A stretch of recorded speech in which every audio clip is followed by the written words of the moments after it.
Zechariah 8.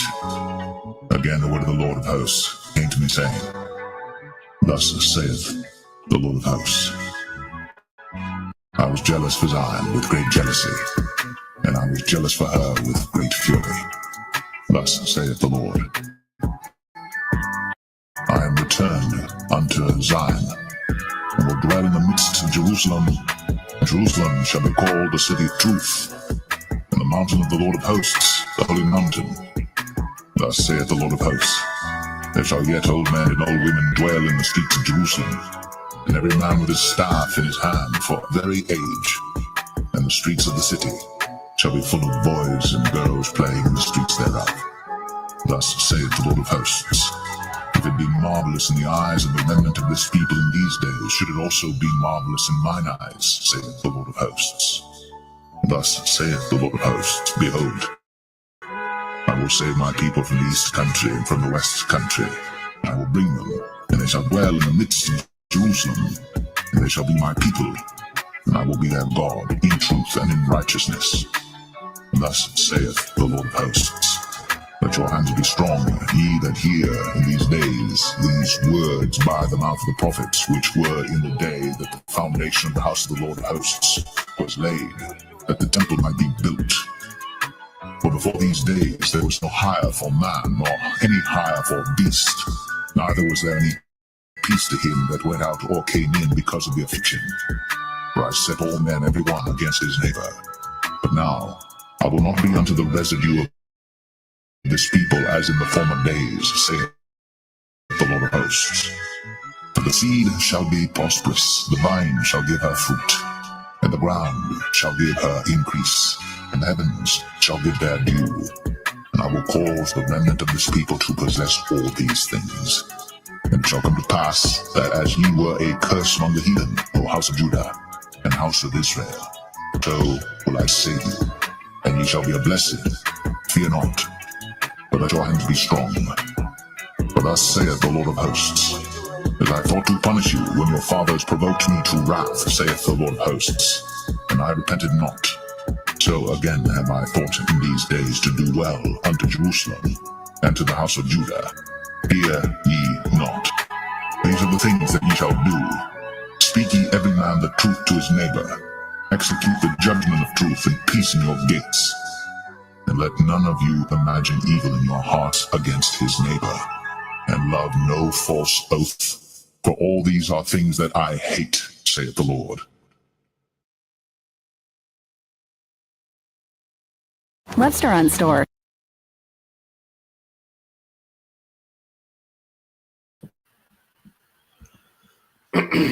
All right, Shalom. First and foremost, we would like to give all praise and glory unto Yahweh, Bahashem, Yahweh Shai, Bahashem, Hakodash. Double honors unto the apostles and the elders of GMS who rule well, teach well, being great examples towards younger brothers. And peace and blessings, salutations to the hopeful lake out there pushing his word in truth and in sincerity across the four winds. In the name of Yahweh Bashem Al Shai, pushing to get up out of here. Shalom to the hopeful lake, the believers, the listeners whom have came back to the obedience of the scriptures through faith in Yahweh Bashem Al Shai. All right, we're at GMS Mississippi Camp, and we're coming with another weekly lesson. All right, and it's going into the topic of scientific racism and what does it mean going forward. All right, because this year, all right, as we see, as Trump, all right, has taken office, all right, and we can see what the play is.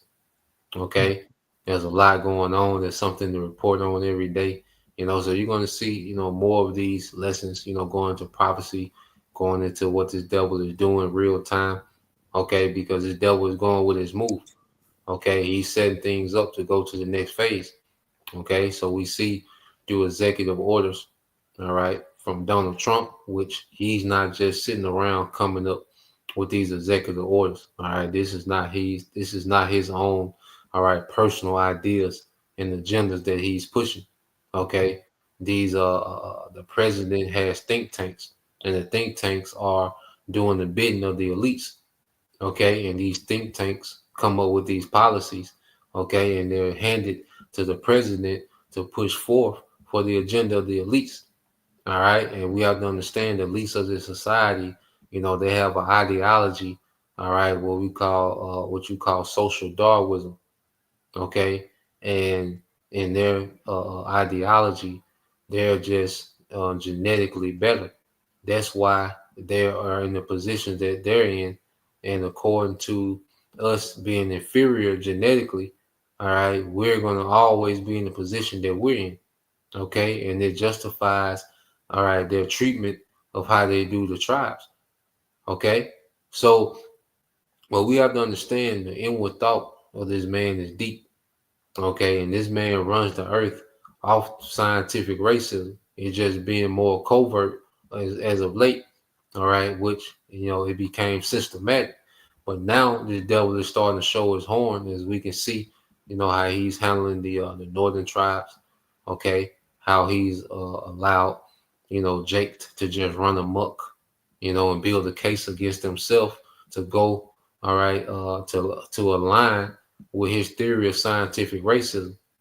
Okay, you got to understand they allow Jake to do the madness that they do to each other for the sake of proving their theory, all right, or their science, which is pseudoscience, false science of scientific racism.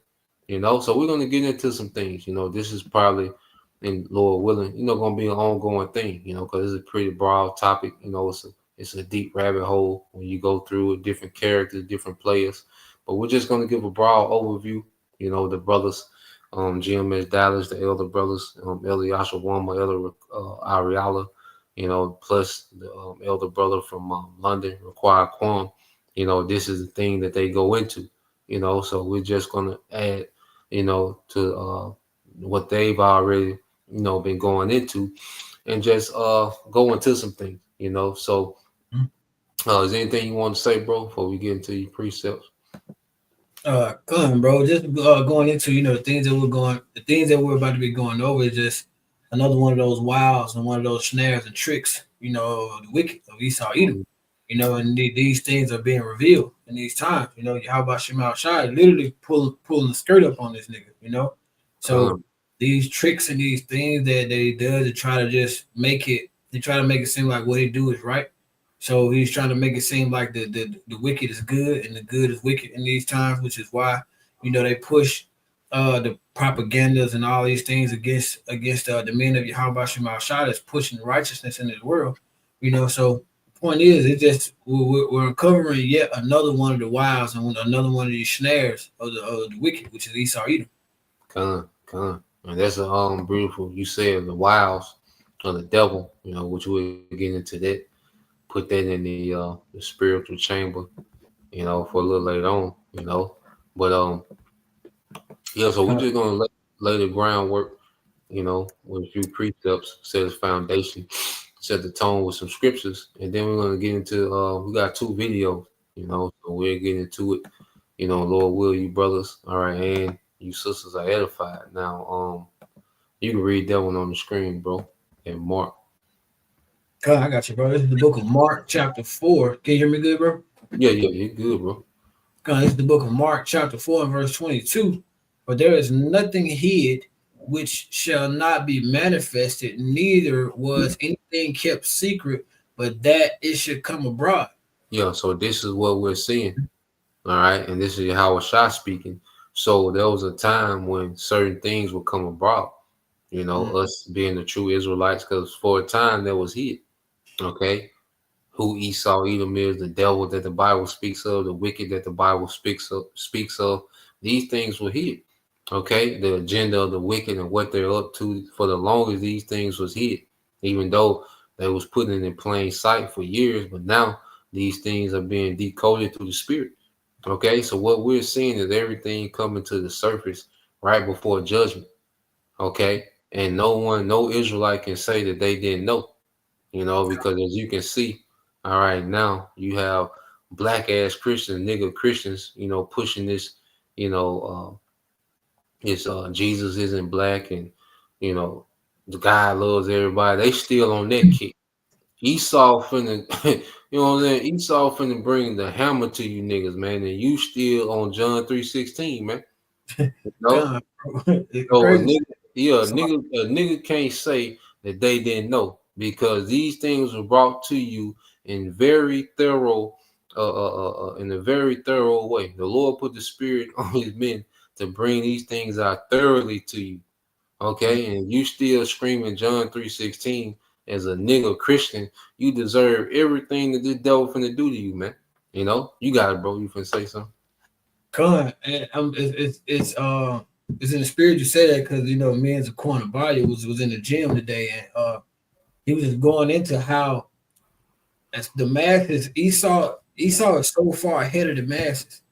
The only thing that Esau cannot be ahead of is how about Hashem Yahushua, these scriptures, you know, this prophecy, his word. You know, it's the only thing that Esau can't get in front of. He don't have a choice but to go in tune with it. And you know, Zaquan Bayou was going into he did a lesson earlier. It's called You Don't Find That Suspicious. You know, going into how Zaquan Zahab had sent him a clip of a movie of how they was talking about a dude took the chip in a movie in like 1970, like 1970, 1980 in the movie. So I say that to say is in agreement with what you said because Esau is so far ahead of the masses, and that's because they don't want to come into the obedience or fall under Yahweh Shema Shah, be subjection unto Yahweh Shema Shah like they're supposed to in these times. So Esau will forever be ahead of them. You know, they like you said, they still talking about shit like you know, like you said, God is coming back to save everybody, or Jesus Christ, you know, ain't black. You know, that's like 101 shit, bro. Then you start learning that his name is Yahweh Shah's name is not Jesus Christ. Jesus Christ is a pagan name, man. You know, that's not Yahweh Shah. That's not our savior. That's not our big brother. You know, and Yahweh, who the Father, who the world ignorantly calls God, like we know his name Yahweh. So that's 101 stuff, bro. Like look at how far Esau is ahead of all these other people. This nigga is really constructing like things so far advanced past what the masses is still arguing about. You know, the earth being flat around. You know, little ignorant shit like that. Shit that don't matter when Yahweh Shema Shah is literally uncovering this devil yet again. How we going out in these videos, and there's still gonna be some objections to that. Come on, bro. Beautifully said, bro. And you can get that too, bro. I got you. This is the book Ecclesiasticus, or the book of Sirach, chapter 12, verse 10. Never trust thine enemy, for like as iron rusted, so is his wickedness. Yeah, and see, our people have been duped, you know, into thinking that these devils have changed. You know, see, they don't equate, you know, these Edomites in 2025, you know, to the Edomites. They brought us here into captivity. They fed our children, all right, to alligators. Okay, they tied Jake to horses, split them apart. Okay, tied Jake to trucks, drug them down the road. Okay, they don't equate these Edomites in 2025 to those type of devils. Okay, these devils are worse because they have way more technology now, and they have you niggas food that you think that they cool. You know, and niggas are finna find out in the hardest way that this man has always been your enemy and he never stopped. Niggas are finna find out in the hardest way possible, man. You know, and good riddance to you niggas, man. All right, because you niggas are hold up in progress, like the brother said. You know, to really, you know, argue with the Christians, you got to go back to 101. Okay, you got to really go back and dumb down to the stupid ass argument that they got. But them niggas can play. Esau not playing. That's what they go find out. He ain't bullshitting, man. You know, he tapped into his shit, bro. Like he tapped in hard, man. You got it, bro. It's the book of Ecclesiasticus, of the book of Sirach, chapter 12, verse 11. Though he humble himself and go crouching, yet take good heed and beware of him, and thou shalt be upon him as if thou hast wiped a looking glass, and thou shalt know that is his His rust, yeah, his rust throughout it. His rust had not been altogether wiped away. So like, yeah, and you niggas gonna find out, all right, in a painful way, all right, that nigga is the same wicked devil that did all the atrocities to our people. Okay, and now he's even more wicked because he has something to lose. See, his kingdom is on the line. Okay, when he was doing what he was doing, you know, you go back to chattel slavery, the prophets wasn't out. You see, now this nigga is more agitated than ever because prophecy. All right, the prophets are on the front line telling this devil about himself and what's to befall him, man. Okay, so you Jakes, okay, still being simple as goddamn hell. All right, and this man finna bring scientific racism to the forefront, and this how this man has always run the earth. Okay, when this man went forth to conquering, all right, as it says in Revelation 20, how he went forth to deceive the nations in the four quarters of the earth. Okay, when he was loose, you know, going back to the Renaissance period, all right, a major part of his deception, okay, was their false Christianity, you know, beginning with Roman Catholicism, okay, their pagan doctrine, okay, their pagan religion, and then you have the Enlightenment era, okay, where you get the, you know, the Illuminati and all these different, you know, Freemasons, you know, being entangled into these different secret societies and governments and think tanks that really, you know, run the earth.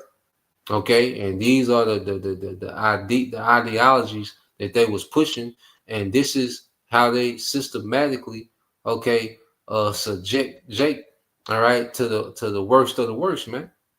Okay, so what we seeing now, you know, with Trump, with this whole DEI thing, and this is them saying, look, you niggas are not capable, okay, to function in the society that we got. Okay, we finna put, because most of you niggas jobs, okay, they finna go automated. Okay, Amazon, these plant jobs, all right, Eve at the cashier, okay, which yeah, and I can't wait on that automation. All right, when they doors fully automated, well, you don't got to see Eve. Okay, yeah, on the phone, you know what I'm saying? You gotta wait till she get through texting, you know, check you out, you know what I'm saying? So the most of the jobs that you niggas got is finna be automated anyway. Okay? And these devils is finna build a case that you shouldn't even be here. Okay? So let's go into it, you know what I'm saying? If you say, let me know if you want to stop and say something, bro. Just holler out and I'll stop it, bro. But we're gonna let it play. Like I said, we got 2 videos. This is the first one, and we'll go from there. All right. So let's let it roll for a minute.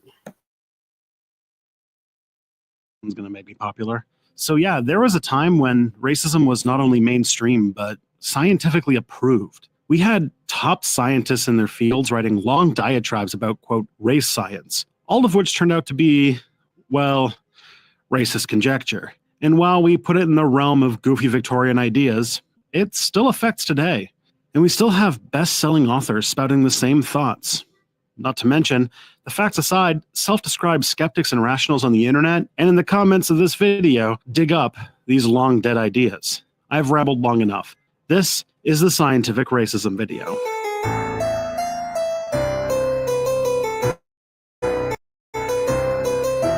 Hi, I'm Tristan Johnson. This is Step Back History. Be sure to click the subscribe button as well as the bell notification to never miss a new Step Back video or live stream. Scientific racism is pretty much what it says in the tin. It was and is the use of various forms of pseudoscience to, quote, prove race is a biological fact of humanity. For a long time, scientists made the argument different races were literally different species. This concept of race was the prevailing scientific consensus for centuries. It began to decline when conjecture was no longer a form of evidence. By the way, there's going to be a lot of preposterously racist theories described in this video. They have zero merits, but they most definitely can be distressing to hear about. as these ideas, while ridiculous, still popular in some circles. The origins of scientific racism go all the way back to some classical age thinkers. In the Greco-Roman tradition, you had Hippocrates writing about dark people being cowards and light people being courageous fighters. Roman writers like Posidonius used to refer to, quote, those races nearest to the southern half of the axis, quote, as not having enough blood, making them have features different from them. So as you can see, all right, this ideology goes back to the Greco-Roman Empire. All right, letting you know, okay, that this is nothing but the Greco-Roman Empire revived. All right, this is nothing new. Okay, but now these devils have the means, you know, through TV, okay, through radio, through, you know, through the internet to push these things on another level. You know, they didn't have the means to push these things back then as they do now. All right, but these theories, you know, even go way back to Greco-Roman era. You know, If I pick picture in, bro. you got it, bro. I wanted to grab it before I brought it up, but you know, he said it was going into pseudoscience. All right, I'm gonna put it in the chat in a minute. But I got that definition of pseudoscience, you know, the quick Google search. It just says, what is pseudoscience? It says pseudoscience is a term used to describe ideas, beliefs, or practices that claim to be scientific but are not supported by any evidence or the scientific method. So there's no evidence to it. This is just another one of this devil's tricks in order to make himself, you know, put himself up on a higher level than everyone else. Come, bro. You know, he's that superior race, you know, and everybody's inferior. So the way things are always going to be the way that they are, you know. And this is the ideology that this devil is going into his NWO with.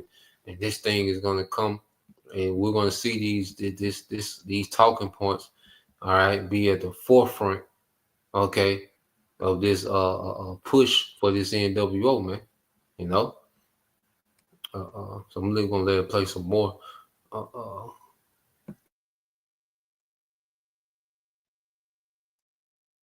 This was pretty much the extent of it before the Age of Enlightenment. Remember how you used to like J.K. Rowling before you found out she has a Twitter? Well, if your J.K. Rowling is Enlightenment philosophers, you might want to turn off now. Voltaire, like the Voltaire, believed different races developed independently of each other. Apparently, being the Enlightenment version of an edgy atheist because this broke with the church doctrine about Adam and Eve and such. In his book, Systema Naturae, Carl Linnaeus, the founder of modern-day taxonomy, outlined 5, quote, varieties of humanity as a sort of subspecies list. It's enough, Menaeus. Immanuel Kant waxed lyrical about his ideas about what races were good and bad based on stereotypes, while claiming it to be based on reasoned philosophy. And Benjamin Rush, the founding father, thought being non-white was a disease. However, scientific racism hit its zenith in the Victorian era. Developing scientific theories meshed with presupposed conclusions about race to result in some of the weirdest concepts ever called legitimate, accepted scientific fact, especially if they could use it to defend slavery or colonization. The first big debate in the old-timey race science circles that thankfully doesn't exist today, unless somebody links me to someone who really does believe that, of course, is whether or not races are the same species. You think TV ads are just for the big players? Think again. It's crazy to think that TV advertising. Yes. Until recently, some even in the 20th century, people denied all humans are of the same lineage. They called it polygenism, and many Enlightenment thinkers debated over this. It was really just debates using conjecture and assumed stereotypes, so you can imagine how productive it went. These were debates which came down to whether not being white was because they were a different species, or because they had a skin condition where a mole covered the entire body. We're working with this kind of stuff. Another theory had to do with skull shape. You can find this in various scientific journals of the period. Long descriptions about how every person's skull. The water, bro. He was saying, you know, how not being so-called white is considered a disease, or being if you wasn't white that you had a giant mole on your body, you know. And I'm gonna put the scriptures here I'm gonna put it in the chat, but I think it's in the book of Numbers, right? Numbers 12, if I'm not mistaken. How when Aaron and Miriam was basically going against Moses, if I'm not mistaken, and then Yahweh came and he turned Miriam leprosy, and basically she was that snow white color. And that's when Aaron, you know, turned, and you know he was asking, you know, he was begging Yahweh not to put that sin on her. So even when you go all the way back in the history into the scriptures, being white, it was not, that was not a good thing. That was something like we did not want that. So when Esau tried to make it seem like just because he's his color, he's there, because he's not white, he's red, and we know that red correlates with sin, and it correlates with wickedness. So when he tried to make it seem like that, just because he's that one color, it makes him more superior. All throughout history, it was never a good thing to be that color. Mm-hmm. You know, if everybody else on the planet Earth had some form of melanin in their skin, yeah, you know, you're the only one who doesn't. What'd you say, bro? And pigmentation, yep. Pigmentation, the water. If everybody on the face of the earth has some form of pigmentation in their skin, and Esau is the only one who doesn't, then does that make everybody else wrong just because he looks that way? Mm-hmm. People can believe that. If the water, brother, put it in the chat. He put it in the chat. I think it goes into verse 9 too. Yeah, I guess John. I'll pull it up real quick. I got you, bro. I'll read it. You can break it down. This is Numbers 12 and 9. To get this account, it says, "In the anger of the Lord, Yahweh Bashim Al-Shah was kindled against them, and he departed. And the cloud departed from off the tabernacle," you know, because, you know, Miriam and Aaron, you know, was speaking against Moses about, you know, his Ethiopian wife, you know, so the Lord came, you know, and checked him, you know. But as he was leaving, you know, he left Miriam he left something for Miriam. And the cloud departed off the tabernacle, and beheld Miriam became leprous, white as snow. And Aaron looked upon Miriam and beheld she was leprous. And Aaron said unto Moses, "Alas, my Lord, I beseech thee, lay not this sin upon us, wherein we have done foolishly, and wherein we have sinned. Let not her be as one dead, or whom flesh is half consumed, when he cometh out of his mother's womb." So if you see, bro, when she sinned, you know, she became that color. So when she went against Moses, who indirectly he was going against Yahweh Bashim Al-Shah, you know, she got turned that color. And Aaron begged for her to be turned back into her original color. So now this is a bit off, you know, from the topic, but now if we're seeing that she wasn't originally that white as snow color, you know, then that arises the question, you know, what color was Moses? Because Moses, Aaron, and Miriam were all sisters and brothers. So what color was the original prophets? So Esau wants to put himself above the prophets as well. He wants to put himself above everybody, and he's trying to make himself be on the same level, if not greater than Yahweh Bashim Al-Shah. And that's why this devil gonna fall, man. Mm-hmm. And if you go into it, it said, "Let her be not one that is dead," because you go into when Esau was born, and Jacob seen Esau, he said, "Ashashwa," which means wasted away is he. You know, like he was dead, like he was born dead. You know, it's a dead look. These pale, you know, you see Edomites, especially them pale Edomites, you know, they just got that dead, you know, look, you know. So that's not the superior look, okay, of the earth. You know, these Edomites have been able to, you know, make that seem as if, okay, they're the the brother got a link. There's a link. No. Oh yeah, grabbed it. Cause you know, Esau changed it in the blue letter. The water, bro. He grabbed that too. I have been looking for a minute. Yeah, it won't let me click on the link. I don't know if you might have to see if you can copy and find that link.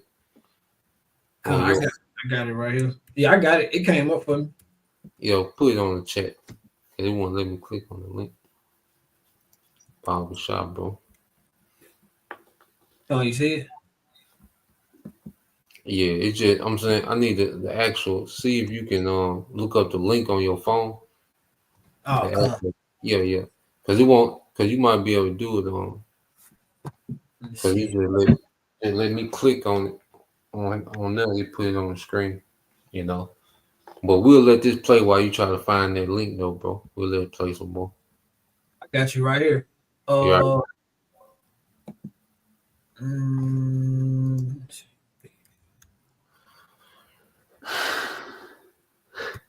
Because you Edomites ain't got it, man. Go ahead, bro. No, you had Yeah, just type in urbandictionary.com and in the search bar, just type in Esau. It come right up. Wasted away. urbandictionary.com. Come, bro. Okay, come. I think that was by the brother by Young Yasharala. The water, bro.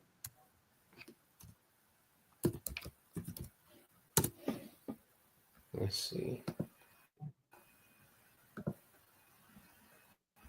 Type of Esau. Just type in Esau and then in the search bar. It came right on up.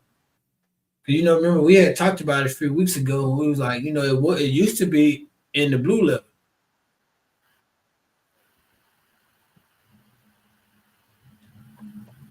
Hold on, let me see. They had the Joshua on there too.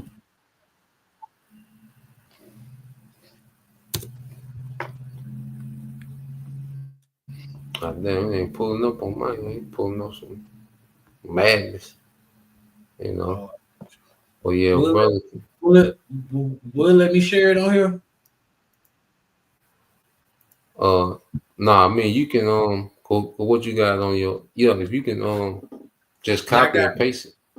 I got it on the computer.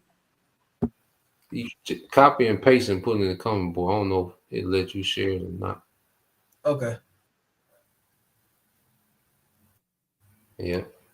Well, yeah, just to prove their point, because that's another lie. I said like the devil, paint themselves as if they're the standard of beauty in the earth. The Edomite man and the Edomite woman do not got it. Yeah, very few, Edomite women that look decent, but that's for a short time. But that look ain't the ideal look, okay, of the earth. But it's all good though. We'll, if you get it, just put it up there. If not, I'm just letting it play to you. It's in there. Okay, you got it. Let me see. Yeah, it says etymology. It said translation. The Hebrew name Ashashua, which means wasted away, are they? When he was born, his parents named him Ashashua, all right, because he was born without pigmentation or melanin. In layman's term, the Most High wasted away the color from his flesh. Esau, the progenitor of the Edomites, the Caucasian race. Okay, you can't get around it. Okay, so this man's origin, is he started off flawed, just from the way he looked. Okay, but now he's in power and telling people, all right, he's superior and everyone else is wrong. No, he was meant to be, all right, the nation, all right, isolated because he's the wicked. He was meant to be different and weird, because he's the wicked. You see, but now he's saying he's the genius and everyone else is idiots, man. Okay, especially Jake. You see, we have to watch for that, bro. Oh yeah, come on, bro. Like I said, those are brothers by Young Yasharala, but it's no coincidence that he was the only one that was described. So it means he was different from everybody else. You go into tons of scriptures on how his blessing was a sword. Scripture go into save me from thy sword, thy wicked, which is thy sword. So all these things linked to Esau, and then we just also linked as well with the brother saying that Esau are the ones with that so-called Caucasian flesh. Mm-hmm. So it ain't no way around the point that who the devil is, and he is the wicked. And again, like we said before, this is just another one of his bullshit tricks. And he try to use to basically re-image himself from being the wicked to being the more superior race. It's like, again, it goes back to him he's trying to fabricate his own blessing back. Mm-hmm. Come on, bro. So yeah, we're gonna get back into it.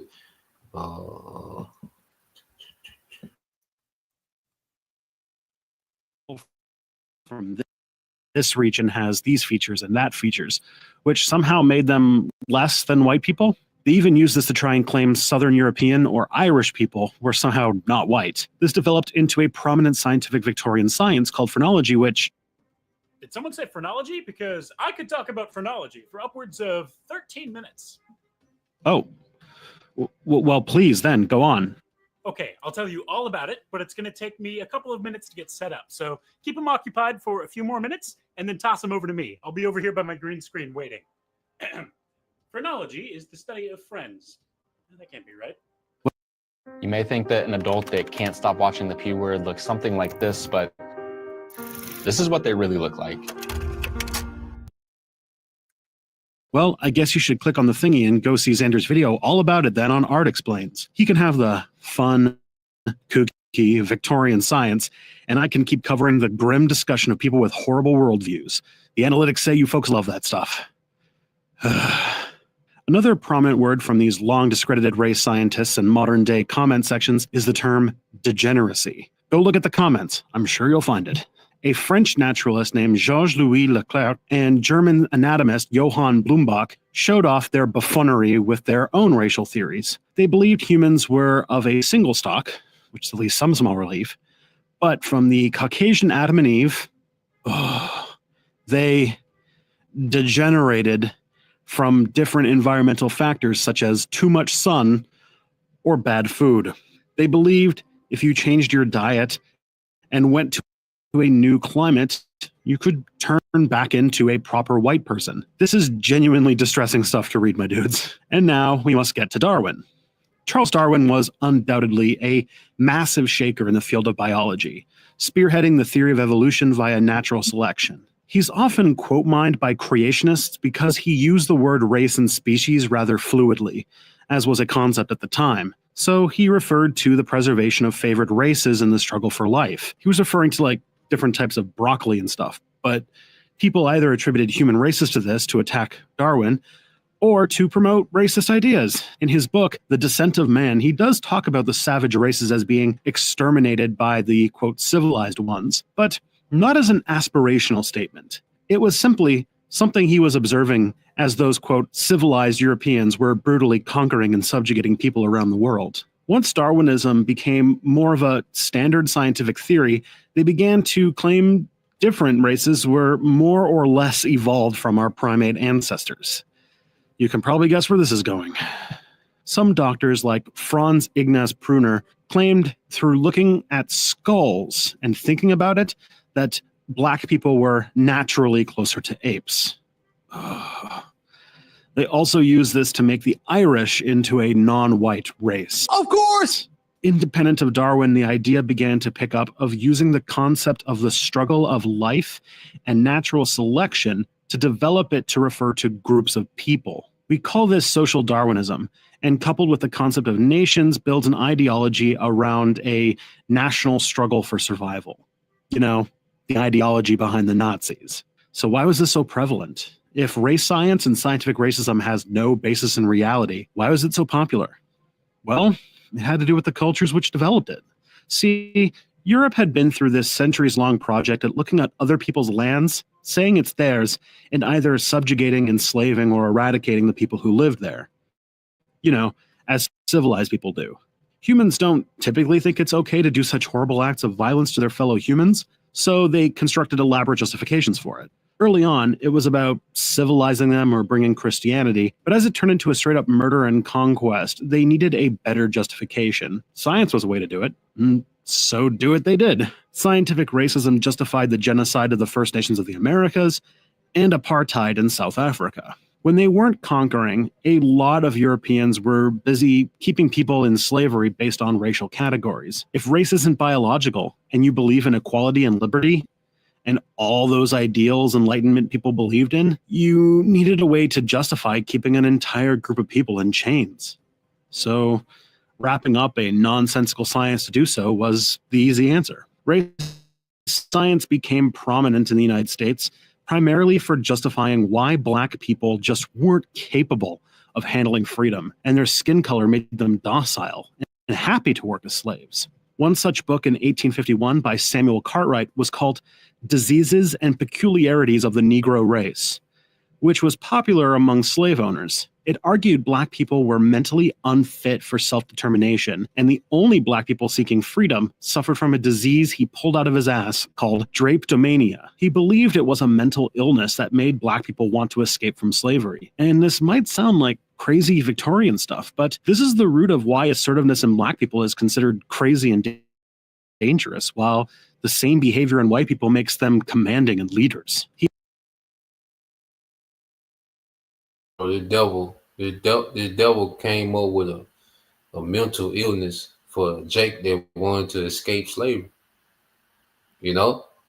And he said Jake that's assertive, you know, is looked at as crazy, which you see that today, you know, because as prophets, the Lord has us, you know, the scripture says standing boldly. All right. What's that in Wisdom of Solomon 5? All right. I think in 1 and 2. Okay. How we will stand boldly in the face of those that oppressed us, which let me see, I'll get it real quick. Okay. But you see the reaction. You see the reactions that you get from our people, you know, when it comes to the prophets. You know, they look at us as doing too much, you know, because we're assertive. All right. But that goes back, you know, to social Darwinism and this racial scientific racism, man. You know, this man made up a mental illness for Jake that wanted to escape slavery. Okay.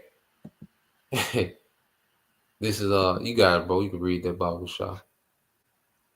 This is the book of Wisdom of Solomon, chapter 5, verse 1. It says, "Then shall the righteous man stand in great boldness before the face of such as have afflicted him and slackened and made no account of his labors." Mm-hmm. So now as we stand in boldness, as you see the reaction to a lot of our people is that we're crazy. Okay. And you can see, you know, Christianity, that's why they call it plantation Christianity. You know, it was infused with with scientific racism. Okay. That's why, you know, him doing the iconoclasm, you know, as we went over yesterday, whitewashing, you know, making himself the superior figures of the Bibles and everyone else slave. Okay. So our people, you know, when you're assertive about yourself, okay, but that's one thing our people hate is a confident Israelite man, okay, that stands for something. That's one thing our people hate, okay. And Esau, you know, and I'm just looking at it. He found he called it a term of what is it, dementia? I'm gonna let it play back. Drapetomania. I looked it up the other day. I can put it in the chat for you. Yeah, I looked it up. Drapetomania or something like that. Yeah. I got you. There it is. Okay, come on. I think I got it. Yeah. It says a pseudo. Yeah. Yep. Drapetomania. It says a pseudo-scientific term that was used in the 19th century to describe a purported mental illness that caused enslaved African Americans, which are Israelites, to run away from their owners. Okay, well, ain't that a bitch? And then we see that word pseudoscience again, and we look at what pseudoscience meaning that it's something that has no evidence of proof. So like whoever made the video, there was some shit that they just pulled out of their ass, like, okay, we're gonna put this in the book because so everybody can believe this. But one thing say, like, this nigga, he gonna get all this shit back. It gonna come all full circle on his ass. Oh yeah, for sure, bro. Yeah, so we're gonna run it back a little bit, let them say it again, and then we let a few more minutes of this play. Then I got a few precepts we're going, because that word pseudo, when you go into it, just means false. You know, when you go, it's a Greek word that means false. Well, we're gonna go into that. Right. We're gonna let a few more minutes of this play. You know, but god damn. This nigga.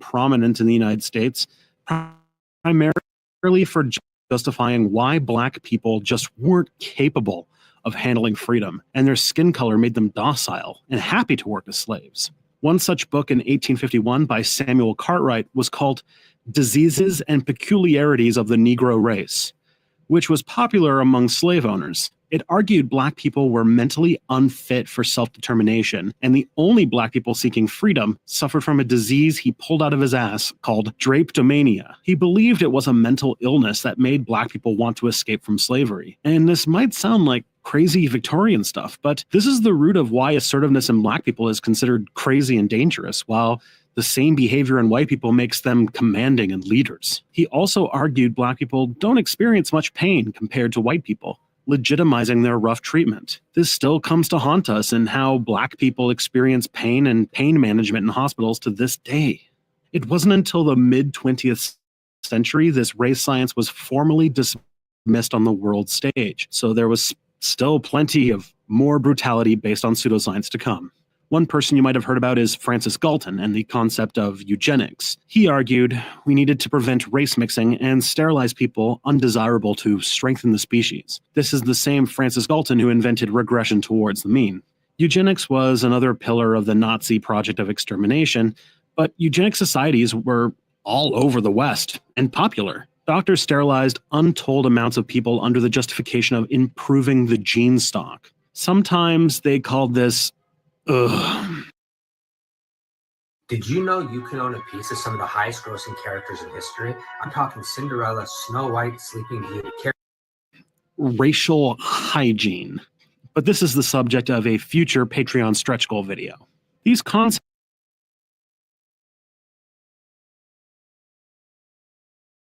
Damn devil, man. And even, you know, on their sterilization, a lot of you jakes, you know, that took their juice, a lot of you women, because you know you had the crisis with the breast milk, okay? When I with the milk, the baby formula, the crisis on baby formula, and a lot of women, you know, that took their juice, they can't produce breast milk, and you best believe a lot of those men are sterilized, man. And it wasn't no coincidence that they shoved that juice down you Jake's throats, man. This devil is that juice was based on, and you best believe that you Jake's got a different antidote, okay, than everybody else, man. You Jakes that was getting, you know, that stuck your arm out there for the devil. You best believe you got a different antidote, man, based on who you are, man, and it's rooted in scientific racism and eugenics. You know, well, you gonna get this precept, then I got Can I add to that, bro? Oh, you got it, bro. It was a video. I'm gonna send it to you. If I didn't lock it, I meant to already send it to you. But it was actually one Edomite that was sitting on the he was like on the, you know how the congressmen and all the people go before the scientific guys who behind all this medicine and stuff. They had those open committees and stuff, those open meetings. And he was basically saying that, you know, quote unquote black people, which are the Israelites, you know, should not get the same shots or the same doses, or basically we should not get the same medicines as quote unquote white people. And that was just said, you know, not too long ago. So if I'm able to find that video before this goes out, I'll send it to you. But I'll send it to you regardless, you know. So, but we'll get into. I just want to throw that out there. There's actually proof that they're actually saying that. They're on video saying that today. And only figures, man. You know, you go into these hospitals, man. Best believe you're getting a different treatment based on a scientific racism, man.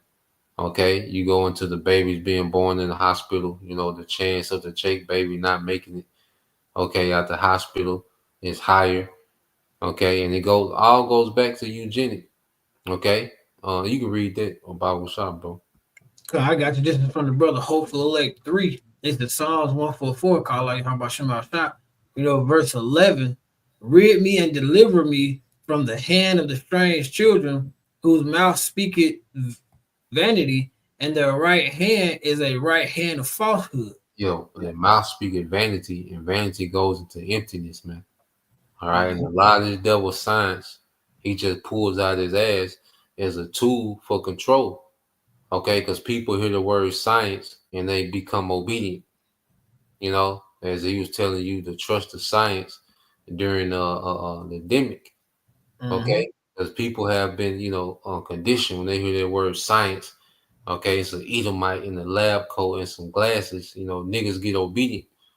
Okay, but it be vanity. Most of the things that they're saying is complete vanity, man. It says in their right hand, which your right hand supposed to be a place of honor, but their right hand is a right hand of falsehood, man. So this man has no honor. He has no integrity, man.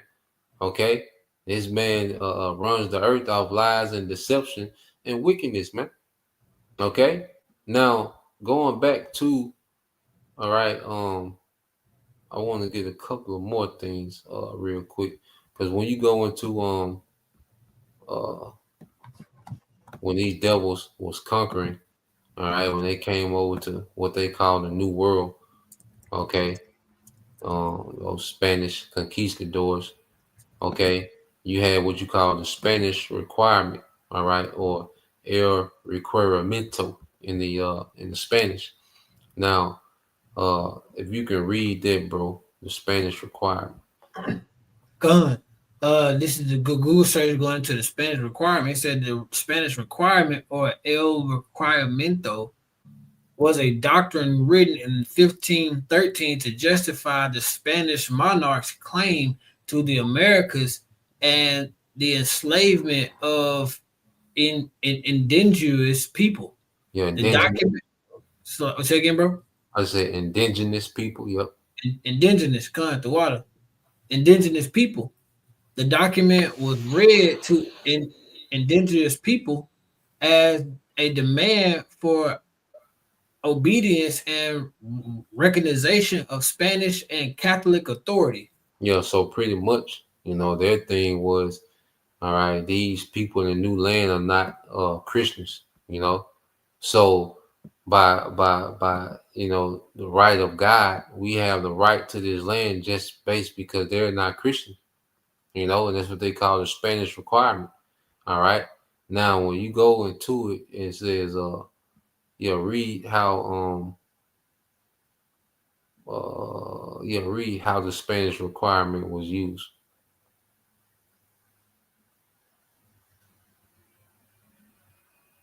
Can you hear me, bro? Can you hear me, bro? Yeah, y'all can hear you now. Yep. You hear me? Gun. Yeah.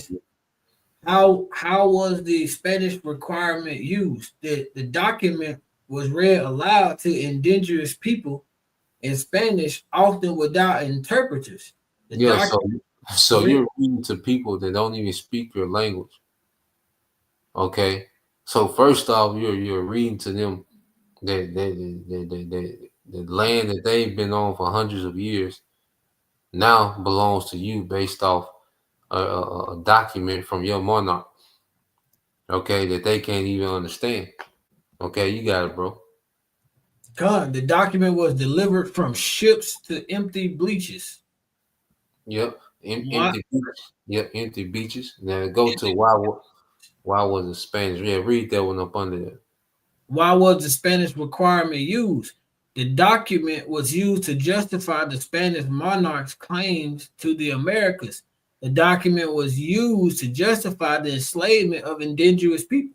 So they justified the taking of the lands and the enslavement, okay, based off a document, all right, that the people that was there, all right, wasn't Christians.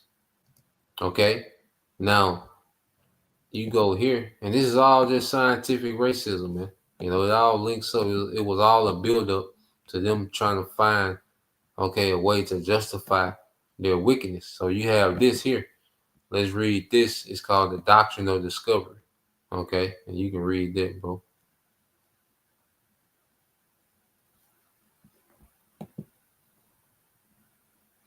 Hold on, you went out again, bro.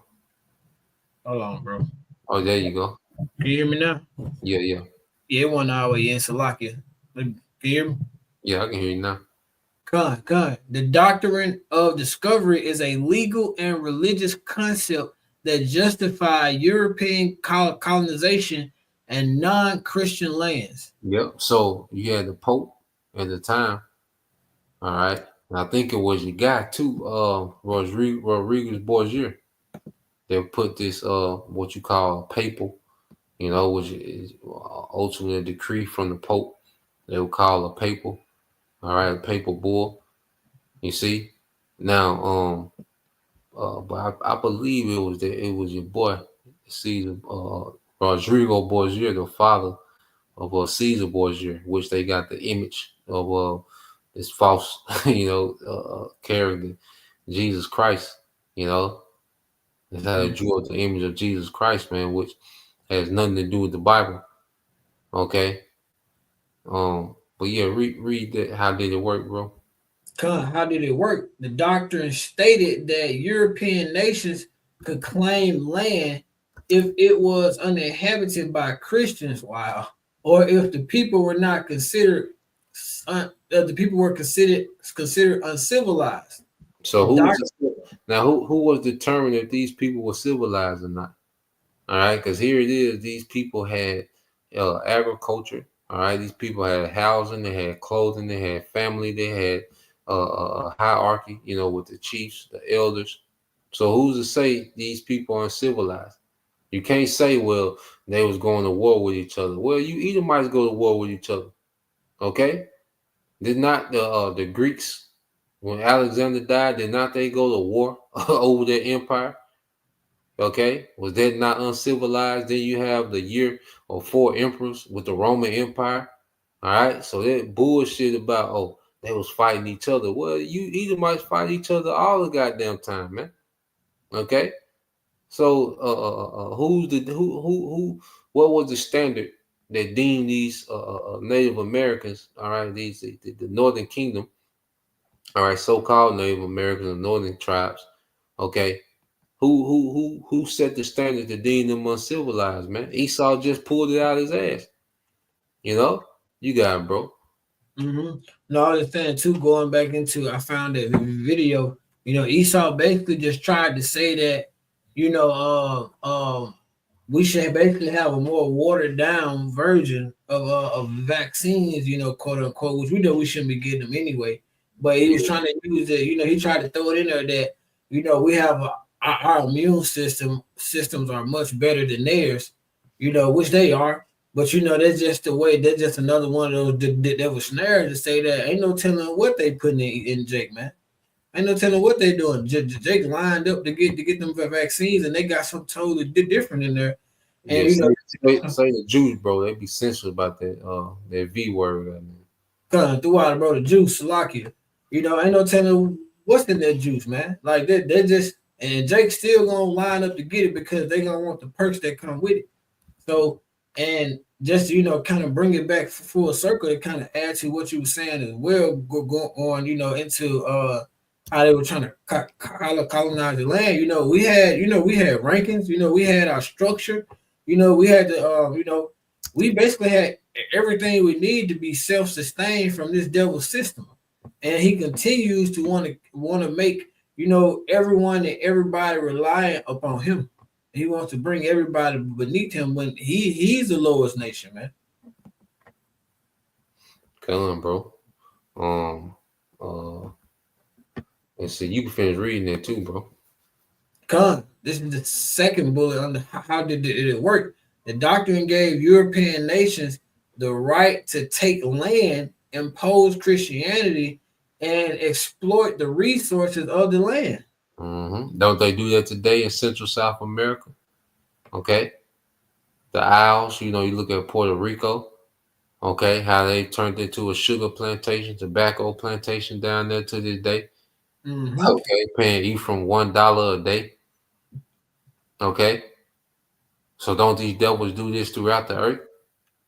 Okay, and they do this to other nations too, especially over there in what they call the Middle East. Oh yeah. Okay, but they've been doing this with Jake for the longest, and it's the most harsh. Okay, you got it, bro. The third bullet says the doctrine was used to justify the disposition of indigenous people and the establishment of settler nations like the United States and Canada. Yep. So these devils use the doctrine of discovery. Okay, with these theories, where these are non-Christian people, we have a right to do whatever we want to, in the name of God.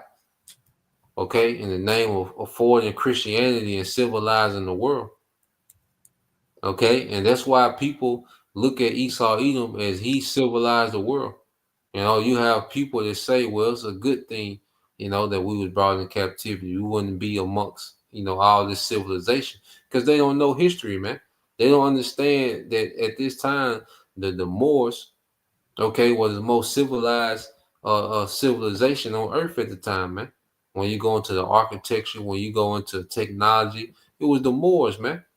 Okay, that was the most advanced at this time. Okay, so you go into all these different empires. The King Solomon, King David. Okay, these were highly advanced empires, man. Because there's no way you can have a system of wealth if you're not highly advanced, man. Okay, and Jake has always been far more advanced than these devils, man. Okay, that's why they will always come and sack the temple, man, because Jake will always have, systems in place to retain wealth. There's so much more that go into just, the excellence of Jake, over over time in the different empires. Okay. You see Daniel, Daniel was the hand of the king for almost 50 years, man. 50, 60 years, probably 70, if we go back into it. You see, because he was almost 90 when he died, and he was like 17, when he started to come into the courts of the king, around about 20 after his 3 years of training, and from 20 to close to 90, he was the hand of the king pretty much, man. Okay. So how is he capable to run empires, if he's inferior because he has because of his brain structure and all this silly shit, man. But niggas don't know what's going on. All right. And these devils, all right, these Edomites, these low-level Edomites, they see, okay, how Jake is now. Okay, and it's like, damn, this sounds right, because Esau has fabricated a nigga and the fabricated behavior of our people, all right, the nigga and the nigga woman, man, to where they fit. These niggas, the way niggas are, you look at them, like these niggas must have, these niggas must have some type of illness or inferiority. But nah, man, it's just this devil is at work, man. Because Jake ain't naturally like that, So yeah, I want to go here. You had something to say, bro? I'm going to word eugenics too. Bro, I was just going to tell you saying that's how they always talk the temples or not knock down the temples, because like we always say, we know that our power and our strength and everything, our protection, our cover and everything comes from Yahweh Hashem Yahushua. And that's why during the Grecian Empire, if I'm not mistaken, King Antiochus went, he went every way possible to make us unclean and every way possible to separate us from Yahweh Shema, trying to separate us from our power. So now, as we're coming back into that, and when we have, you have everybody, so-called waking up, and everybody becoming more knowledgeable to this truth. The devil, he wants to continue to try to push more and more. So he's resorting back to those things. He's trying to pull everything he can, out his bag, to try to get this his new world order going, and then this new world order, like that's what Jake got to understand, if these things are the foundations of how this all was established, and this is what this devil is going back into. You know, do you really think that you're gonna have a place sitting right next to this man? You shouldn't want to anyway. Come on, bro. And we can read this. Yeah, you get this eugenics. Read this definition. This is eugenics doctrine of progress and evolution of the human race culture. And then it says an analogy of ethics, physics.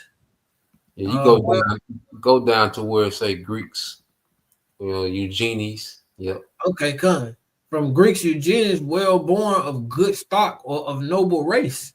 Good stock of noble race. Well, let's go here. Mm-hmm. Because their thing is that they want to, and see, Esau can't breed like Jake. Mm-hmm. One thing about it, Jake gonna do some breeding in the worst conditions. Okay, a nigga net worth can be -5, but he's gonna have 3, 4 baby mothers, man. Jake gonna do some breeding. All right. But you go here, going back to Eugenus in the Greek, okay, meaning noble. Well, how are we described? First, let's get this real quick. Exodus 19. Okay. Read verses 4. Read verses 5 and 6. Yep. This is the book of Exodus, chapter 19, starting at verse 5. Now, therefore, if ye will obey my voice indeed and keep my covenant, then ye shall be a peculiar treasure unto me above all people, from all the earth is mine. Above all people. So does that sound like an inferior people? For all the earth is mine. Go ahead. Verse 6. And ye shall be unto me a kingdom of priests and an holy nation. These are the words which thou shalt speak unto the children of Israel. Yep. So this was speaking to the children of Israel, and we're the true Israelites.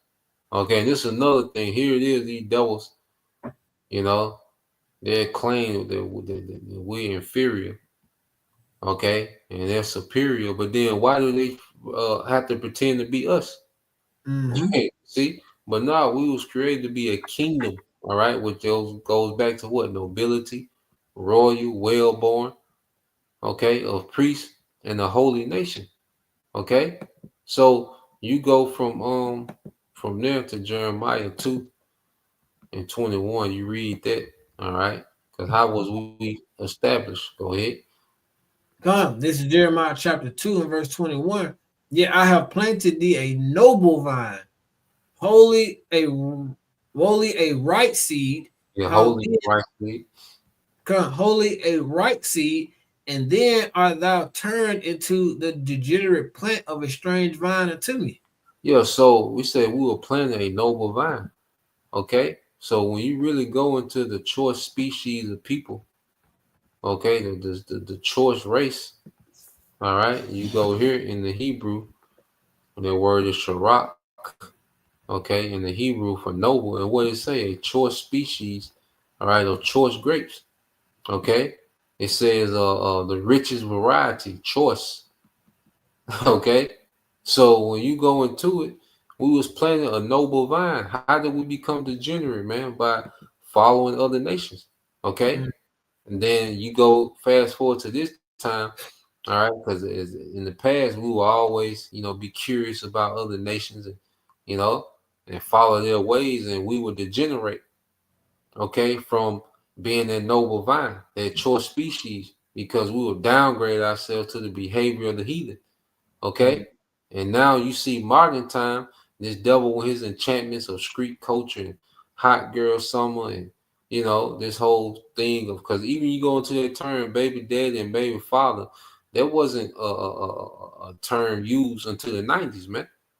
Okay. Mm-hmm. So even that whole concept. So what you see our people have degenerated into is the enchantments of the devil, man, and what he made popular and what he glorified, man. Okay, he glorified the degeneracy, man, but just flat out, Jake is a choice species, man, and even in our lower state, Jake, Jake still, all right, shows that he's a choice species, man, not only in sports and entertainment, man, but, engineering, okay, even when it comes to military, okay, when it comes to economics, man, Jake, all right, it's a lot of Jake that really make this thing go behind the scene that people don't know, all right, and these Edomites know damn well, all right, that Jake, okay, you get those certain Jakes and they be high performers, man, and Jake built different, so get ready to plug this other one in. If you had a point, you could make it. I'm getting ready to set this other one up. Nah, bro, you brought it full circle, bro. Go ahead. All right, so I'm gonna get this other video. We're gonna play just the first few minutes of it, and then we're gonna get some more precepts before we close out. But yeah, so this one, and in this video, it shows you that this man also, replaced, the authority of the Bible with science. Like that's another reason he brought in the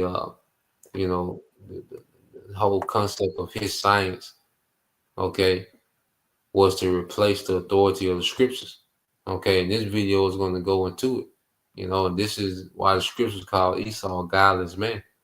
Okay, so we're gonna play this one, and get a few more precepts, and close it out, So yeah, let's let it play. Power that has helped us to understand things better than previous generations have.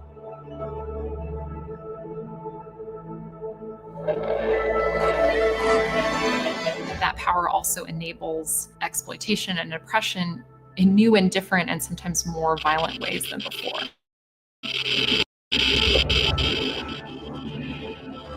Having greater control over the natural world and the human body tempts you into controlling it more.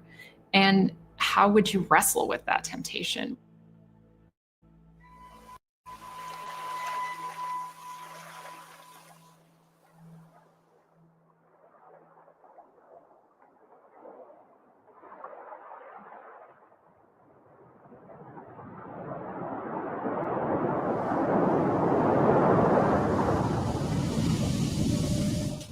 Back in the 1600s, the transatlantic slave trade really begins to become an important economic feature.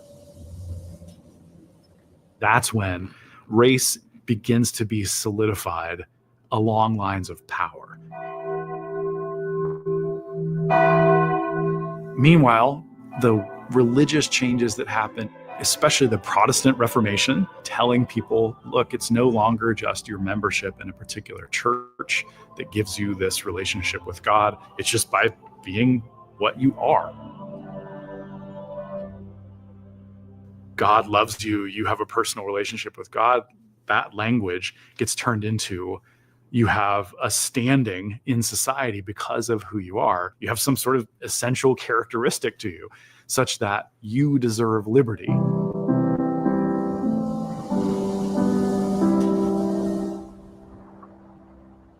Most famously, we hold these truths to be self-evident, that all men are created equal.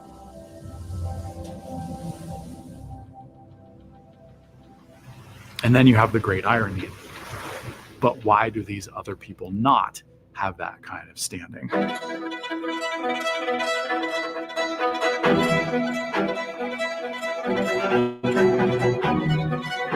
And as we extend rights to larger and larger numbers of white men, we remove it more and more from non-white non-men. You have religion that people are perfectly happy to use as justification for slavery. And they do it all of the time. They say it is part of God's plan in the scriptural tradition for us to enslave certain races. And they're perfectly happy with that.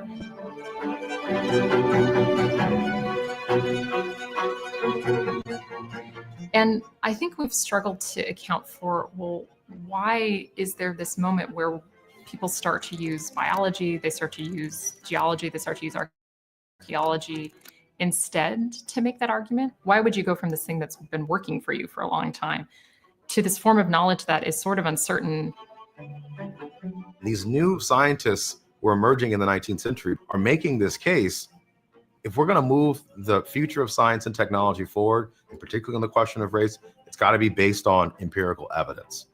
Races are not equal, and we cannot arrive at this position merely using theology and religion.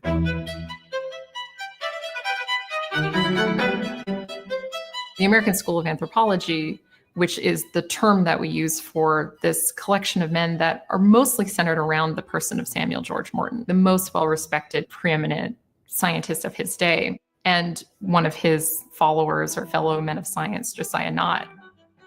They do have this confidence that there is some divine plan or reasoning or architecture to the races, but that you would learn about it not through studying the Bible, but that you'd learn about it through studying the natural world. One of the things that they do is sort of pair. So now we're going to see, they separate, the Bible from their science. When, of old, okay, you will have to, scientists will filter, their data and analysis through the Bible. Okay. And as this devil, has strayed away from the Bible, he's been able to fabricate complete madness, and say, look, this is science, which science just means to know. All right. And it's why it's called pseudoscience, because it's false knowledge. Okay. To know, going into knowledge. All right. The science, because everything has a science to it. There's a science, to, building the house. There's a science, to cook it. All right. There's a science, okay, to being an engineer, a mechanic. There's a science to these things. Okay. So that means just the knowledge of something, to have knowledge, be an expert in something means, you know the science of something. Okay. So this devil, presents all this madness as science. Okay. And people eat it up because now it doesn't have to meet the qualifications of the scriptures. Okay. So now he has a more range. He has a longer range to just make things up. You can say something, bro. Yeah, come, bro. Just piggybacking off what you said. Like, he has literally set himself up to where he can go outside of Yahweh Shem Shah, who is the overall creator and the overall director of this world. We get our authority and our government and our rules and our regulation, everything from Yahweh Shem Shah. This nigga get his shit from himself. Mm-hmm. Yeah. That's song this guy up, man. And which we're real quick. Let's get this and then we'll get back to it. All right. Pull this up.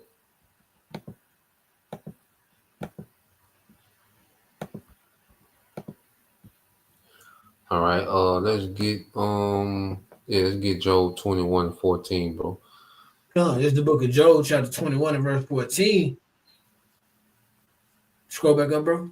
Oh, Salaki, bro. Go ahead.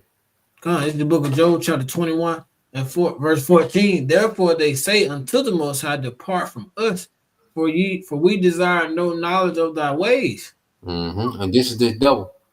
And this is him and his science telling the Most High to depart from us. We got science, we got technology, we got witchcraft. Okay, so they're like the Most High. This is what the devil is saying through his so-called science, his pseudoscience, man. Okay, you got it, bro. Verse 15. What is the Almighty that we should serve him, and what profit should we have if we pray unto him? Because in his mind, he's been blessing himself through his science and through his technology and he really believes his own hype that he's superior, not knowing that it's because of the Bible. It's what's written in the Bible that has you in authority. Okay. He'll look at, okay, I always come up with the most superior weaponry. Well, that's because you was blessed with the sword. Right? And you was blessed with the fatness of the earth. The Bible explains why you're in power, not your goddamn science, man, not your pseudoscience. Okay. So this devil is trying to go around Okay, this devil is going around giving credit to the Most High and saying, "I did this for me," and he thinks he's going to continue on, all right, in this path by his own means, man. This is what he's finna see, that he had no say so in him being put in power. He's gonna have no say so in him being removed from power, man. All right, you got it, bro. Con. You want me to catch 16? Yeah, read 16 and 17. Con, verse 16. Lo, their good is not in their hand. The counsel of the wicked is far from me. Yeah, and their counsel, going back to their pseudoscience, man. Okay, it's far from the Most High. And what I say is, she said, there was a time when the Bible was the authority of science. Now Esau makes science the authority to the Bible. Okay, in his society. Okay, but this is the the reaction of the Most High. Read verse 17. Con, how oft is the candle of the wicked put out? And how oft cometh their destruction upon them? The Most High distributed sorrows in his anger. Yeah, so how off, the Most High, like, how off do I got to show these niggas, man? Let's just say I got to pop out and show niggas, man.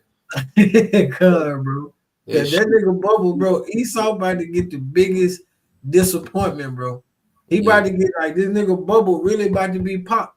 Yeah. And it's much needed, bro. It's very much needed. Because this nigga really think he really thinks he's the Most High.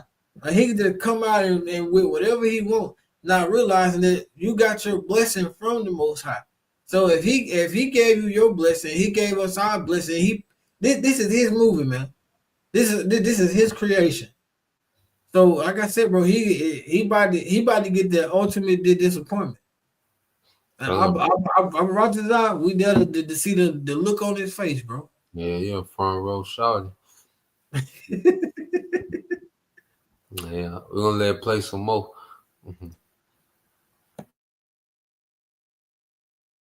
Morton, the most well-respected, preeminent scientist of his day, and one of his followers or fellow men of science, Josiah Nott.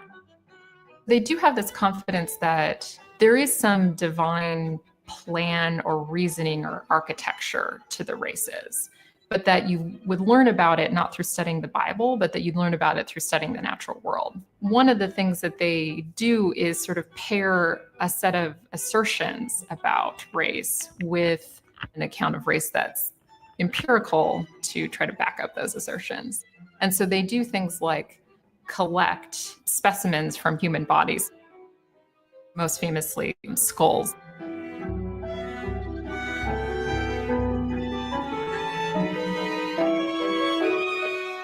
The argument about who deserves that notion of manhood so that they can have rights begins to be tied to intelligence. And by the time we get to the late 1700s, scientists are pretty convinced that intelligence doesn't come from a disembodied spirit, but it comes from the brain meat itself. So you have to figure out how big the brain is. Lots of different ways of measuring that are developed, most famously by Samuel Morton, who will use first seeds and then buckshot to try to come up with a standardized measurement of cranial capacity.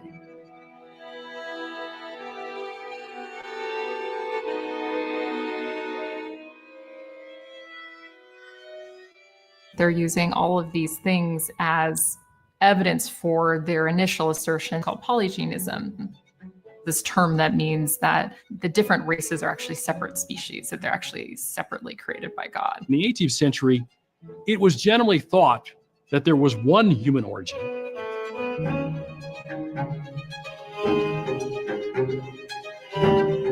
But when we go to the 19th century, the dominance of polygenist thinking changes the narrative.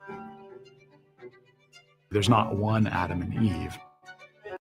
There are, in fact, multiple different Adam and Eves, one for each particular race. What early anthropologists were trying to do is to quantify the differences across human groups in a way that's thought to be unchanging. Separating a group from another group, not just for purposes of saying that there are differences, but for really ranking people.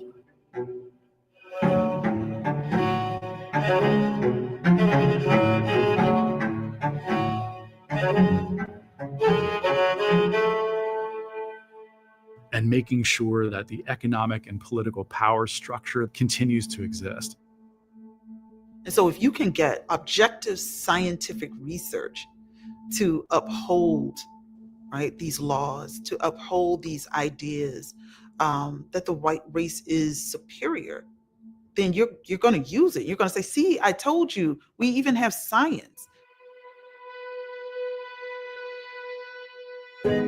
So Samuel Morton is publishing some of the first works on polygenism in the 1840s, and then Josiah Nott comes along and also publishes several works during this time. Josiah Nott is someone who I think is much more of a champion of the idea. He's really sort of a confrontational figure who's having arguments and debates in newspapers and in public forums, really trying to kind of push and promote the idea of polygenism. And he goes to war with a couple of people, one man in particular named John Batman, who is a Southern slave owner in South Carolina, who's also an amateur naturalist, but he's a devout Christian and believes, look, the inferiority of the races is supported by the Bible and is supported by biblical doctrine. And you would think Josiah Nott would agree with him, because politically, they're after the same thing. Black subjugation, white superiority. That's what they want. But Josiah says, the problem, though, is that you cannot make these arguments based upon religion. These arguments must be made based upon scientific thinking. Looking from the present, when science is so authoritative, we just sort of read that back into that moment. We say, like, well, of course they turn to science because science is the authority. And that doesn't actually make sense. Science isn't the authority at that moment. And when we realize that it's not obvious that you would turn to science, you have to ask yourself, why are they? And for me, it's because it gives them a capacity to control things more, to control things better and more precisely. You now have an actual tool that can prove that Black people are legitimately inferior. And the sort of kicker is when you recognize that, it changes what you think of as science, right? Because you do have science as curiosity about the natural world. You do have science as understanding the natural world, but it's also science as mastery. It's science as control. It's science as literal power.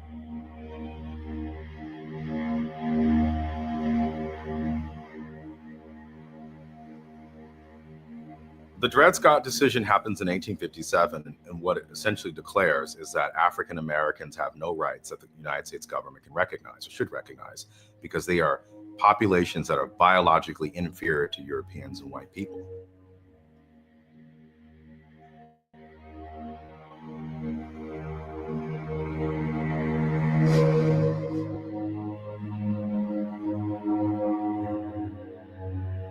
And so when you see Taney's decision in Dred Scott, he is channeling the scientific thinking of the time.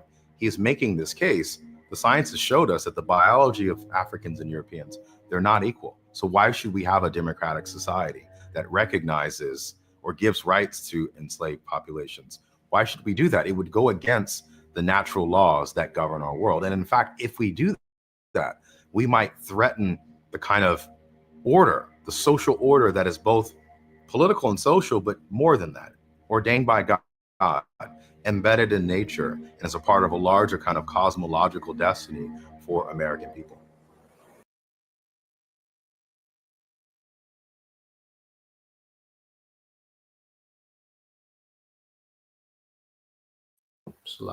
Yeah, I put the rest of the video in the link, but let's just unpack a few things, that the devil, was going into.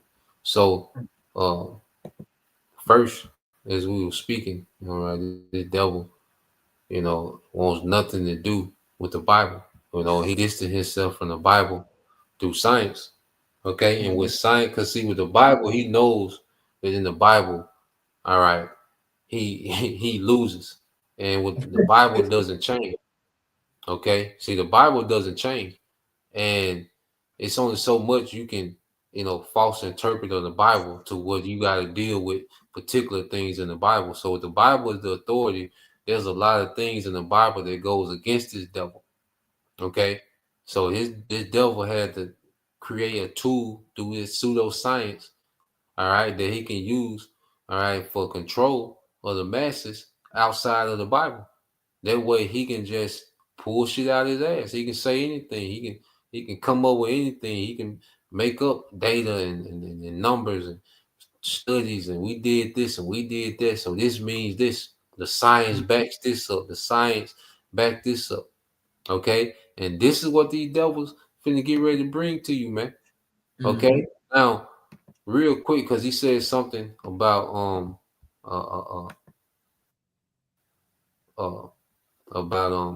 that wisdom doesn't come, okay, from the outside. He pretty much saying wisdom doesn't come from the Most High, which is a damn lie. Okay. So he's saying wisdom doesn't come from the Most High, and that, matter of fact, let's get this real quick. That it's about, you know, the actual the brain meat, you know, the actual brain itself. Okay. But when you go here, let's get this in Job 12 and 20 Job 12 and 16. Yep. It's the book of Job, chapter 12 and verse 16. With him is strength and wisdom, the deceived and the deceiver are his. Yep. So with him is strength and wisdom. This is with the Most High. And he distributed accordingly, man. Okay. The deceived and the deceiver are his. And see, Esau is deceived. You know, he's playing the deceiver, but ultimately he deceived his damn self, man. You see, he set himself up for failure. Because when you go into the scriptures, when you go into true wisdom, which wisdom, all right, let's get a few out there. You finna say something, bro? I finna No, I was just gonna say, bro, like we have the scriptures and he has his pseudoscience. The thing about it is we can't change the scriptures, so we're held to a certain standard. He can, like you said, he can pull whatever he wants out of his ass with that pseudoscience because it's not backed by anything.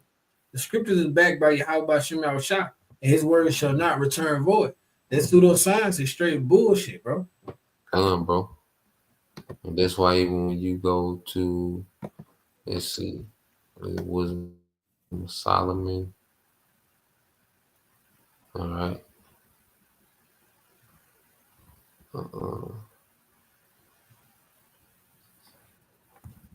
I'm trying to see if I can find it.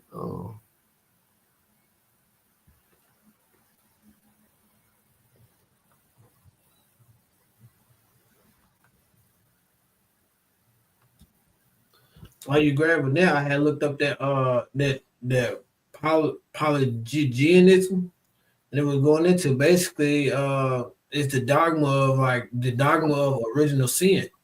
So that's where they start to try to fabricate their bullshit with that, you know, polygenism and that pseudoscience and everything like that. That's what they fabricate all their BS. Yeah, they always come up with these terms, and you know, that's another thing. They come up with a lie, you know, and put a fancy name on it. Okay, and the masses just eat it up. You know, especially now, you know, because people are such idiots now that they don't know what nothing means. Okay. Well, yeah, get that Wisdom of Solomon, chapter 7, verse 7. That's the point I wanted. This book of Wisdom of Solomon, chapter 7, verse 7. Wherefore I prayed, and understanding was given to me. I called upon the Most High, and the spirit of wisdom came to me. So the spirit of wisdom comes from Yahweh Shem Yahushua. All right, not your damn cranium. Okay. True wisdom comes from Yahweh Shem Yahushua, man. Okay, and their wisdom was given to a particular people. And see, Esau, Edom, okay, doesn't have it. Now he's been given the spirit to be crafty. You know, the Lord has enlightened him in wickedness. Okay, but true wisdom of Yahweh Shem Yahushua, these devils don't got it, man. Okay, they have the wisdom of deception. You know, they're extremely crafty. Okay, with their lies, and they've been able to tap into the left-hand side and be enlightened in particular things, but they don't have their true spirit. Okay, wisdom. You know, that was given to one people, and we're going to read about it, man. So let's go here. Sirach 24. Okay, you got it, bro. You start verse 1. God, this is the book of Sirach or Ecclesiasticus. You said chapter 24, right? Yeah, verse 1. You're going to read down to the point going to be in 8. But you got it, bro. God, starting at verse 1. Wisdom shall praise herself and show glory in the midst of her people. In the congregation of the Most High shall she open her mouth and triumph before his power. Yep, go ahead. I came out the mouth of the Most High and covered the earth as a cloud. I dwell in high places, and my throne is a cloudy pillar. Yep, and this speaking of wisdom. Now the wisdom of the Most High begins with who? Yahweh Shai. Okay, go ahead. Verse 5, I alone compassed the circuit of heaven and walked in the bottom of the deep. Yep, go ahead. In the ways of the sea and in all the earth and every people and nation, I got a possession. Yeah, so when you go into wisdom, wisdom is the foundation of all creation. The Most High showcased his wisdom through creation. We know everything was created through Yahweh Shai and the rest of the Elohim, those first fruits. Okay, and that was the Lord showcasing his wisdom. Okay, even when he made the people, there's still a showcase of his wisdom, even the heathen nations. Okay, go ahead. Verse 7, and all these things I saw a rest, and whose inheritance shall I abide? Yep, go ahead. That's the point. So the creator of all things gave me a commandment, and he that made me caused my tabernacle to rest, and said, let thy dwelling be in Jacob, and thy inheritance be in Israel. So the Lord allowed true wisdom to rest upon Jacob, all right, Israel. And this is why the rightful rulers of the earth are the sons of God, all right? Because even when you go back into Adam, where their breath was given to Adam, now there were, multiple people on the earth. Adam, represented, the race of man at the time, all right? But you had a chosen Adam that the Lord breathed his breath in as the sons of God, You see? And through that Adam, you will eventually get down to Noah, okay? All right, and as the earth was flooded, Noah and his sons, all right, and their wives were delivered, and then you will get, all right, the people of the earth today. Okay, so everyone came from Adam, but there's only one lineage that came from Adam, okay, that the Lord was dealing with true wisdom, okay, and it trickled down to Abraham, Isaac, and Jacob, okay, which consists of the 12 tribes of today, the Israelites. Okay, you can read verse 9, and God, verse 9. He created me from the beginning, before the world, and I shall never fail. Yep. So wisdom should never fail. But we're finna see Esau's wisdom fail. Okay, his so-called wisdom, but it's really not wisdom. As you go here to all right, then we'll end it in first Samuel 2. But yeah, you got it, bro. Verse 22, Wisdom Solomon 19:22.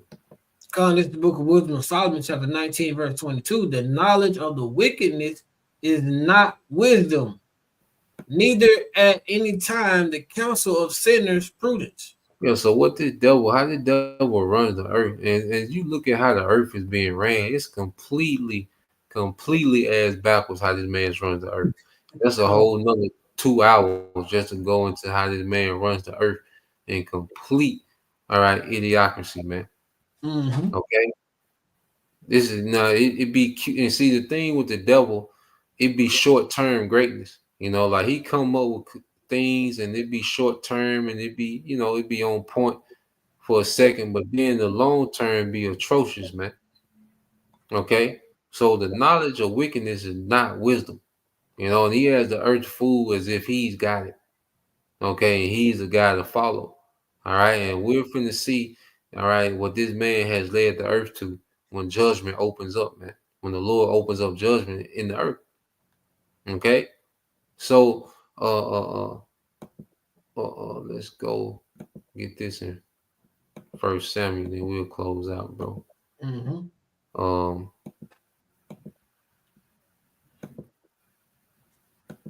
know, and like I say, this will be, you know, a little ongoing thing because you know it's a lot to unpack because we finna see it real time. You know, so you gotta get used to seeing, you know, the devil start to implement this. All right, Trump. This is what Trump is really saying. Okay, when he's speaking. Okay. So yeah, let's go here. 1 Samuel 2:6. God, it's in the spirit. Just said, like it's in the spirit. Just say that too, bro. Because I was just thinking about it. Is you know now Trump is there is no coincidence that he's coming out with the DEI saying like he needs the most intelligent people to do certain jobs. And those lower jobs, like you said earlier, they finna be on automation. So where does that put Jake? Like, hey,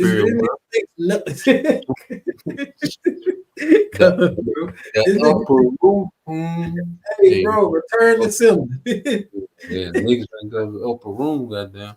This nigga thinks nothing. He thinks the lowest of you niggas that y'all want to follow him. Tomorrow, he gonna be the here he is. You got Jake praying the T, man.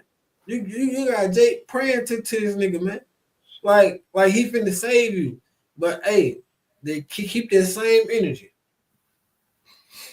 Come, bro. You mean to grab that 2 and 6? Yeah, start at 6, bro. So.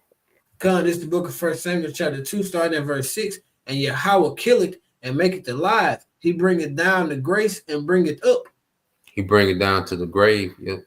The grave, Salakia, throughout, bro. He bring it down. I'm gonna reread it. Yahweh kill it and make it alive. He bring it down to the grave and bring it up. Yeah, go ahead. Yahweh make it poor and make it rich. He bring it low and lift it up.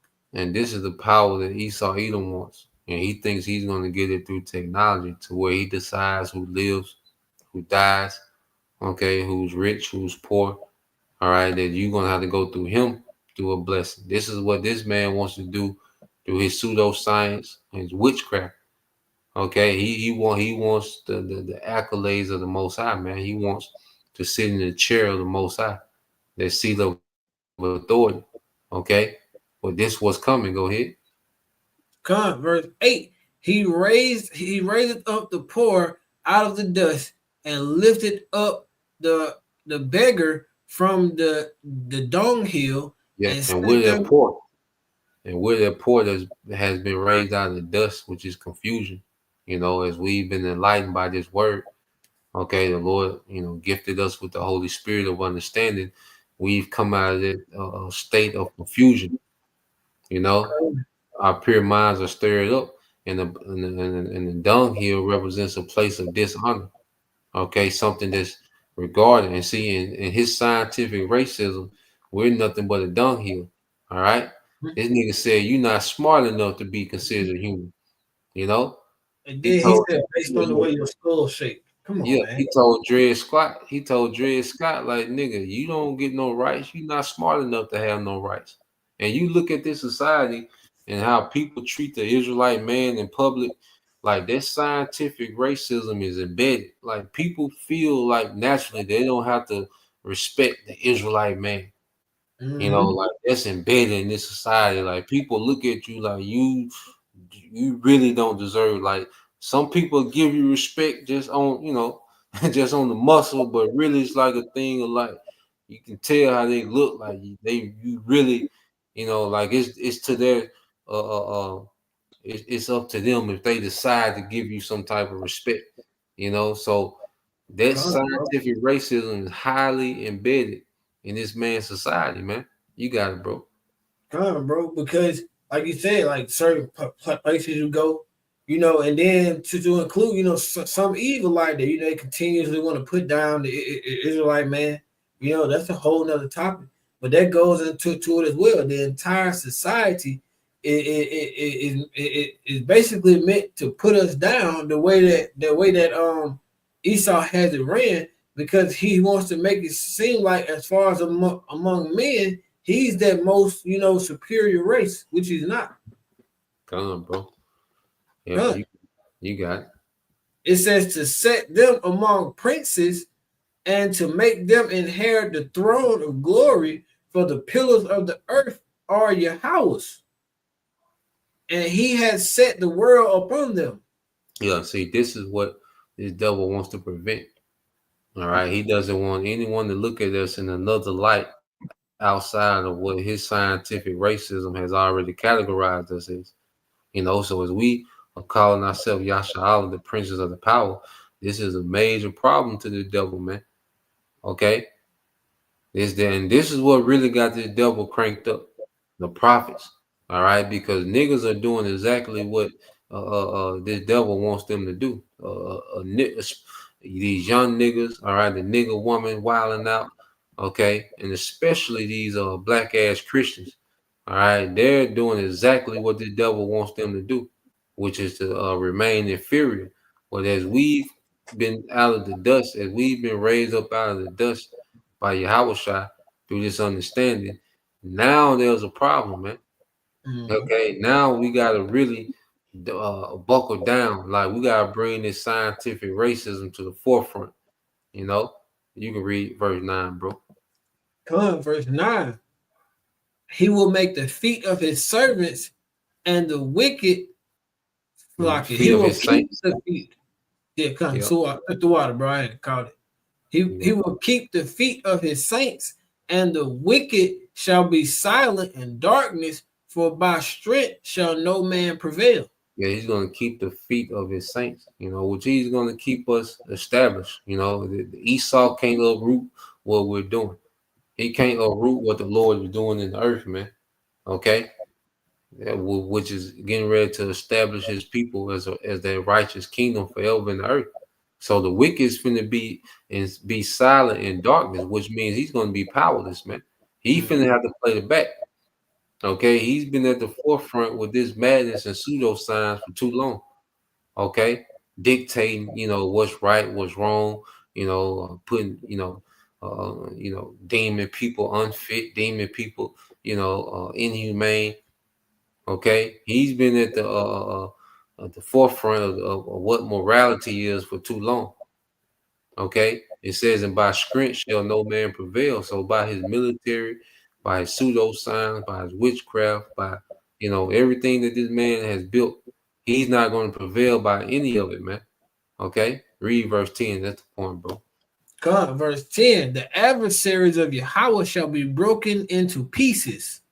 Out of heaven shall he thunder them up. Yahweh shall judge the ends of the earth, and he shall give strength unto his king and exalt the horn of his anointed. Yeah, so we finna see the Lord break all this shit up into pieces, man. This whole society. And Esau himself is finna be broken in pieces, man. Okay, and we're going to see Yahweh Shah finna come put that high IQ to the test, man. Says you so goddamn smart and intelligent. Okay.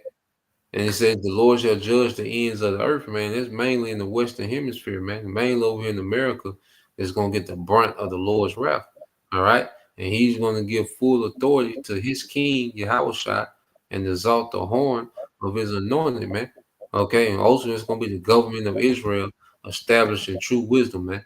And you people haven't seen wisdom yet. Okay. The kingdom that the Lord is going to bless us with is going to blow this out the park.